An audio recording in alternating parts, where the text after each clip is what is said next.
അപ്പോൾ ഇന്നത്തെ നമ്മുടെ യാത്ര സൗദി അറേബ്യയിലെ ജിദ്ദയിലെ ബലദിലേക്കാണ്. മൊബൈൽ ചാർജ് ചെയ്യാനുള്ള സ്ലോട്ടൊക്കെ ഉണ്ട്. ആറ്റിറ്റ്യൂഡിൽ ഇട്ടൊക്കെ നമ്മളിപ്പോൾ യാത്ര ചെയ്തുകൊണ്ടിരിക്കുന്നത് സൗദിയിലെ പബ്ലിക് ട്രാൻസ്പോർട്ടേഷൻ ആയിട്ടുള്ള ജിദ്ദ ബസ്സിലാണ്.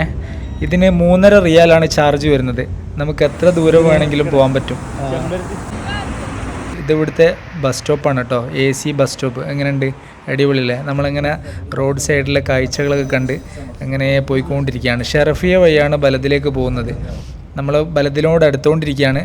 നമ്മളെ റൂമിൻ്റെ അടുത്തുനിന്നും ബലദിലേക്ക് എത്താൻ വേണ്ടി 2 ബസ് കയറേണ്ടതായിട്ട് വന്നു. അതായത് ഇതിന് ചാർജ് വരുന്നത് 3 റിയാൽ 45 ഹലാലയാണ്, ഓൾമോസ്റ്റ് 3.5 റിയാലിൻ്റെ അടുത്ത്. ഈ ബസ്സിൽ കാർഡുള്ളവർക്ക് മാത്രമേ യാത്ര ചെയ്യാൻ പറ്റുള്ളൂ. കാർഡ് നമുക്ക് ബലദിൽ നിന്ന് കിട്ടും, അവിടുന്ന് തന്നെ നമുക്ക് റീചാർജ് ചെയ്യാനും പറ്റും കേട്ടോ. നമ്മളങ്ങനെ ബലദിലെത്തിയിരിക്കും. എൻ്റെ കൂടെ എന്നുള്ളത് പ്രിയ സുഹൃത്തും റിലേറ്റീവുമായിട്ടുള്ള മുബഷിറാണ്. മുബഷിർ ഇവിടെ അക്കൗണ്ട്സിൽ വർക്ക് ചെയ്യാണ്. ഇതാണല്ലേ സൗദി അറേബ്യ ഇപ്പോൾ വികസന കുതിപ്പിലാണ്. ഒരുപാട് മാറ്റങ്ങൾ വന്നുകൊണ്ടിരിക്കുകയാണ്. പുതിയ ആശയങ്ങളിൽ പുതിയ ഓൺട്രപ്രണേഴ്സിനെ ഇവർ ഈ രാജ്യത്തേക്ക് വെൽക്കം ചെയ്യുന്നുണ്ട്.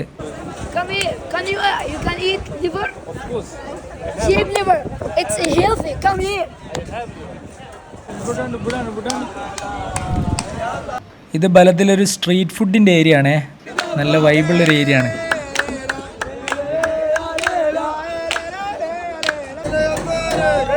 ഇത് കണ്ടില്ലേ, സൗദി ഫുഡ് ബ്ലോഗേഴ്സൊക്കെ ഇവിടുന്ന് വ്ളോഗ് ചെയ്യുന്നുണ്ട്. നമ്മളിനി ഇവരുടെ ഷോപ്സിലേക്ക് പോകാൻ പോകണം. ഈ സൂക്കിലുള്ള ടോയ്സിൻ്റെ ഷോപ്പ്, ജ്വല്ലറി ഷോപ്പ്, അങ്ങനെ ഒരുപാട് സ്ഥാപനങ്ങളുണ്ട്. അതേപോലെ തന്നെ നമ്മളുടെ മലയാളികളുടെ അഭിമാനമായിട്ടുള്ള മലബാർ ഗോൾഡ്. ഇത് മെയിൻലി ഈ ബലദ് സൂക്ക് എന്ന് പറയുന്നത് ഹോൾസെയിലേഴ്സും റീറ്റെയിലേഴ്സും എല്ലാവരും കൂടിയ ഒരു ഏരിയയാണ്. നല്ല വൃത്തിയിലും വെടുപ്പിലും അടിപൊളിയായിട്ട് നീറ്റ് ആൻഡ് ക്ലീൻ ആയിട്ട് കൊണ്ടുപോകുന്ന ഒരു സൂക്കാണ്. ഈ സൂക്കിൻ്റെ വേറൊരു ഭംഗി എന്ന് പറയുന്നത് സൗദിയുടെ മിനിസ്ട്രി ഓഫ് കൾച്ചറിൻ്റെ അണ്ടറിൽ ഇവരുടെ പഴയകാല നിർമ്മിതി ഇവർ നന്നായിട്ട് മെയിൻറ്റെയിൻ ചെയ്യുന്നുണ്ട്. അതായത് പഴയ കാലത്തുള്ള സൂക്ക്, കച്ചവട സ്ഥലങ്ങളൊക്കെ ഇവർ മെയിൻറ്റെയിൻ ചെയ്യുന്നുണ്ട്. നമ്മളങ്ങനെ ചെറിയ പർച്ചേസൊക്കെ കഴിഞ്ഞ് അവിടുന്ന് തിരിച്ചു വരികയിൽ നല്ല റഷായിരുന്നു.